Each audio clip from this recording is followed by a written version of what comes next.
ये मनसाई कांड संख्या 124/2024 का मामला जो 30/11/24 को जो पिंडा मनसाई प्रखंड के अंतर्गत आता है कुरेठा पंचायत में, उसमें आदिवासी जो है रघुनाथ उड़ाव वगैरह बरसों से बटाईदारी करते आ रहे। इसी लार जो 48E का आदेश इनके पक्ष में दिया है कि यह बटाईदार सही है और इनका दावा सही है और ये आदिवासी लोग खेत जोतने के लिए गए, 2 ट्रैक्टरों को जला दिया, एक को जान मार दिया, एक घायल है। भी गुलाम था। हमको आज भी आदिवासी लोग को लगता है कि फिर उग्र आंदोलन तिलका मांझी, बिरसा मुंडू, चांद भैरव और वीर बुद्धू भगत इसके जैसा अब हम लोग को लगता है ललकारना पड़ेगा।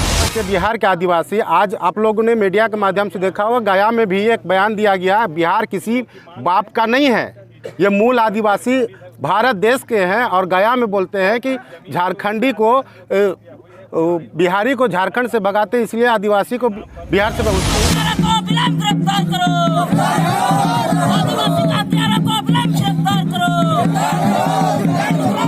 नमस्कार, मैं हूं मोबिना महक और आप देख रहे हैं दर्पण लाइव टीवी समाचार। पर इस वक्त की खबर, जमीन कब्जा करने पहुंचे आदिवासी पर चली अंधाधुंध गोलियां, एक की मौत, 2 अन्य की गंभीर हालत।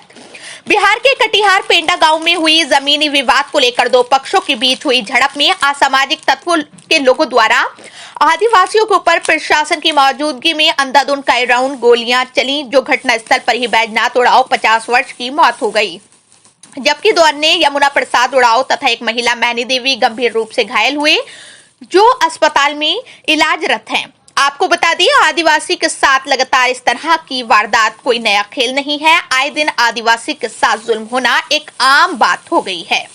जबरन आदिवासियों का जमीन ब्रोकरों के हाथ और प्रशासन की मिलीभगत से जमीनों के सौदा करना कटिहार में नहीं, ये खेल पूरा बिहार में चल रहा है, जो किसी से छुपा नहीं है। कई बार ये भी सुनने को मिलता है, वरीय अधिकारी के पास इसकी शिकायत करने पर कार्यवाही के नाम पर सिर्फ खानापूर्ति के सिवाय कुछ भी नहीं होता है। आज उसी का नतीजा देखने को मिला। यदि कार्यवाही होती तो यह अवैध हथियार रखने वाले भाई साहब जेल में बंद होते। आखिर कब तक बिहार की जनता जानना चाहती है, कब तक आदिवासी जमीन माफियाओं और भ्रष्ट अधिकारियों के बीच में पिसता रहेगा। 30 नवंबर को पेंडा गांव में आदिवासियों के साथ हुई घटना से ये साफ हो गया कि प्रशासन आदिवासी के पक्ष में नहीं है। वर्षों पुरानी उस जमीन से संबंधित मामला पैसे के खेल में इधर से उधर संबंधित अधिकारी के टेबल में ही सिमट कर रह गया। यदि अधिकारी चाहते तो समय रहते निपटारा कर देते, मगर ऐसा नहीं हुआ। उसी का नतीजा एक आदिवासी को अपनी जान गंवानी पड़ी। घटनास्थल पर पुलिस अधिकारी मुख्य दर्शक बनी रही। सवाल तब भी खत्म नहीं हो जाता, इस खूनी खेल में आखिर किसका हाथ? क्या उतनी बड़ी घटना होने के बाद मृतक के परिजनों को न्याय दिलाने में प्रशासन सफल हो पाएगी? देखते रहिए दर्पण लाइव टीवी समाचार पर। मुद्दे की बात तब तक के लिए दीजिए इजाजत और अगली खबर का इंतजार करें। धन्यवाद।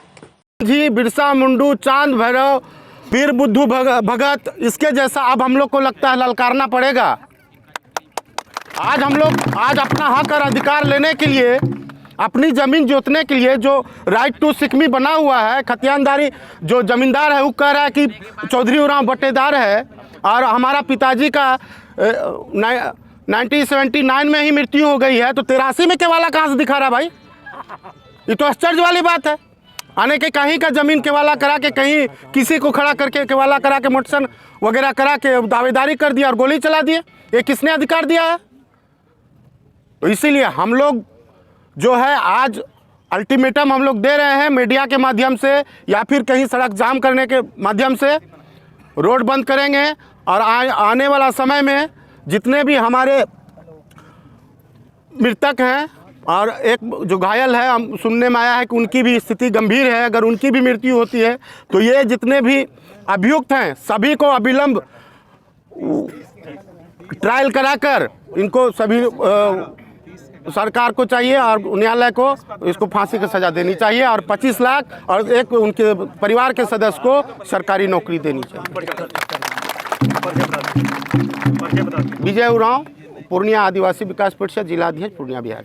ये मनसाई कांड संख्या 124/2024 का मामला जो 30/11/24 को जो पिंडा मनसाई प्रखंड के अंतर्गत आता है कुरेठा पंचायत में, उसमें आदिवासी जो है रघुनाथ उड़ाव वगैरह बरसों से बटाईदारी करते आ रहे थे और खेत मालिक जहरूल को बटाईदारी बांट के आते थे, उसका लड़का भी एडमिट किया है।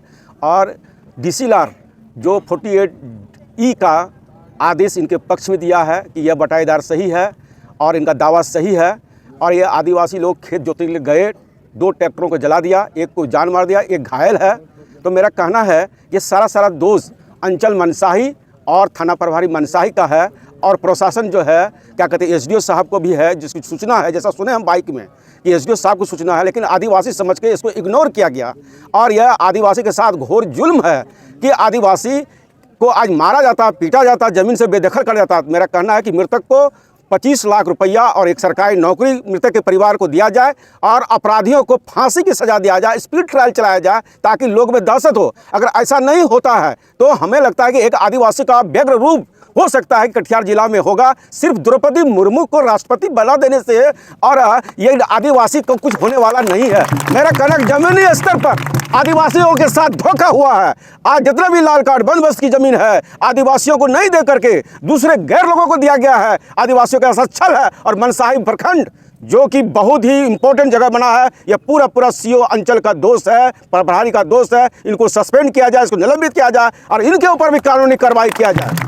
मैं डॉक्टर नागेंद्र कुमार निराला, पूर्व मुखिया फुलारा पंचायत। देखिए, एक लंबे समय से कटिहार जिला प्रशासन की शह पर आदिवासियों पर लगातार हमले हो रहे हैं, चाहे हसनगंज कहा जाए, चाहे डनखुरा कहा जाए, चाहे मनसाही कहा जाए। परसों की जो घटना है बहुत भयावह घटना है और इसकी जिम्मेदारी प्रशासन को लेनी होगी, क्योंकि प्रशासन ने ही उस जमीन के टुकड़े पर बटाईदारी करने का अधिकार दिया है। तो वो जमींदार की ज़मीन है, जोरोलक की ज़मीन है। ये गोविंद सिंह कहाँ से आ गए, ये गौतम सिंह कहाँ से आ गए? तो जब बटाईदारी हक आदिवासी के साथ तय की जा रही है, उस वक्त उन्होंने कागज़ क्यों नहीं प्रदर्शित किया? तो ये जो आदिवासी अपने बिरादरी को लेकर के, अपने रिश्तेदारों को लेकर के ज़मीन जोतने गए, और जोतने का अधिकार है इनको, कोर्ट का फरमान है, ऐसी हालत में जो गोली चली दर्दनाक, मैं समझता हूँ जैसे हमारे आदिवासी भाई लोग बोलते हैं कि जब पहले से जब हम लोग दरोगा को बोल रहे थे कि हम लोग सर ज़मीन जोतेंगे, तो बोल रहे थे कि गोली चलेगी, गोली चलेगी। उनको कैसे मालूम हो गया गोली चली? ये प्रशासन की साजिश के तहत अपराधियों को हिम्मत हुई है, आदिवासियों पर गोली चली है। एक व्यक्ति की जो मौत हुई बैजनाथ उरांव की, उसकी मौत और 25 लाख का मुआवजा दे सरकार। और आदिवासी संबंधित जितने ज़मीन पर right of record to property के तहत, सिकमी बटाईदारी के तहत या बटाईदारी का हमने जो दावा किया है, इस ज़मीन की हिफाजत सरकार करने की गारंटी दे, वरना आदिवासी संघर्ष मोर्चा के तहत खुलेआम ऐलानिया भाकपा माले और जो हमारी सहयोगी पार्टियां हैं, सहयोगी दल है, ज़मीन दखल करते रहेंगे हम लोग। या तो ज़मीन पर आदिवासियों का कब्र बनेगा या तो ज़मीन पर आदिवासी जोतेंगे, हर शहादत की कीमत पर। आदिवासियों ने इन ज़मीनों को आबादी के लायक बनाया। जिनकी ज़मीन है, जिनसे केवाला हुआ ये फर्जी, अभी तक मुझे नहीं लगता है इस ज़मीन का आल और मेर देखा होगा। इसलिए सख्त से सख्त कार्रवाई हो और FIR को उजागर करे। पत्रकारों के पास SHO दे FIR क्या है। अभी तक आदिवासी जो हमारे मूक भाई है, जिसके पास आवाज़ नहीं है, लेकिन मेहनत और पसीने की कमाई वो खाते हैं, और हिंदुस्तान के GDP में हिंदुस्तान की जनता की खाना खुराक के लिए वो जो अपना मेहनत कर रहे हैं, इसको हम नज़रअंदाज नहीं कर सकते हैं।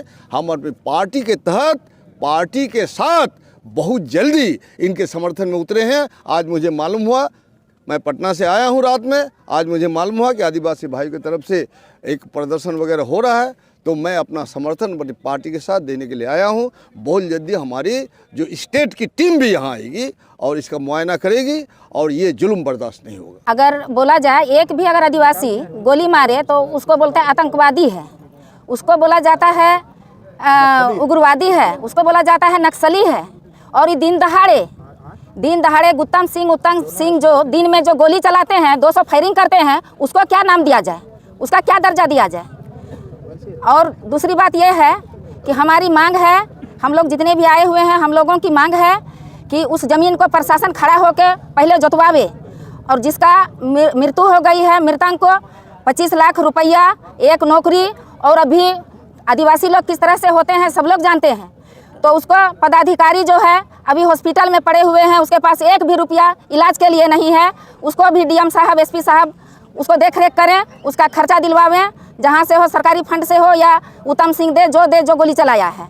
और ट्रैक्टर 2 जल गई है, वो न्यू ट्रैक्टर भी मिलना चाहिए। ये हमारी आदिवासी समाज की तरफ से हम लोगों की मांग है। और नहीं तो आने वाला समय में तब फिर नहीं बोले लोग कि बिहार की आदिवासी नक्सलाइट बन गया। हम लोग मजबूर हैं नक्सलाइट बनने के लिए, हम लोग हथियार उठाने के लिए महिलाएं मजबूर हो रहे हैं। हमारा पति, हमारा बच्चा अगर हॉस्पिटल में दिन दहाड़े मारा जाएगा तो हम महिलाएं साड़ी पहन के, चूड़ी पहन के बैठे नहीं रहेंगे। हम लोग मुरेठा बांध के हम लोग रोड पर उतरने का काम करेंगे, हम लोग बदला लेने का काम करेंगे। उसके बाद सरकार को जो बोलना है, जो करना है करे सरकार। सोचना पड़ेगा, सीओ भी जानता था इस बात को, थाना प्रभारी भी जानता था इस बात को कि ऐसा यहाँ होने वाला है। अगर वो मजबूती से लेता, वो जानता है कि आदिवासी लोग कमजोर है, वो जानता है कि बाबू साहब हैं, उनके पास सारा कुछ है। क्या थाना प्रभारी को पता नहीं है इतना हथियार और गोली कहाँ से आया जी? 200 गोली चला रहा है। सब 8-9 आदमी था उसके पास, 8-9 आदमी के पास क्या कहते हैं कि सबके पास राइफल बंदूक गोली था। तो कहाँ है थाना प्रभारी? क्या सोच रहा है? थाना में गाड़ी चलाने के लिए उसी का परिवार को रखा जाता है थाना में। वैसा लोगों को, नक्सलाइट टाइप का लोगों को रखेगा थाना में, बना देगा थाना में सीओ और प्रभारी, तो क्या होगा? इसी तरह का दलित गरीबों के को कुचला जाएगा। और दूसरी बात कहता है, पत्रकार लोग भी बोले, हम लोग देख रहे हैं न्यूज को, आदिवासी लोग तीर धनुष से लैस था। अरे जिस समय में जंगल था, जिस समय में यहाँ गिद्ध रहता था, उस समय में तीर बनता था। अभी कौन तीर है जी? ना आदिवासी के पास तीर है, ना गोली बंदूक है। क्या समझता है? अफवाह उड़ाने से होगा? कुछ भी बोल देता है कि तीर धनुष से लैस था। आदिवासी सिर्फ एगो बीध करने के लिए किसी तरह मुर्गी का पंख से 1-2 तीर बनाता है। बीध करने के लिए शादी में लगता है, बच्चा जन्म में लगता है। गिद्ध नहीं है तो तीर बन रहा है। हजारों तीर से वहाँ हंसरी करने चला गया था, तमाशा बनाता है। मीडिया वाला बोल रहा है कि तीर से लैस था आदमी। किसके पास? अभी भी इतने लोग बैठे हैं, पूछिए किसके पास तीर धनुष एक भी निकाल दे। मेरा नाम ललिता तिर्की है।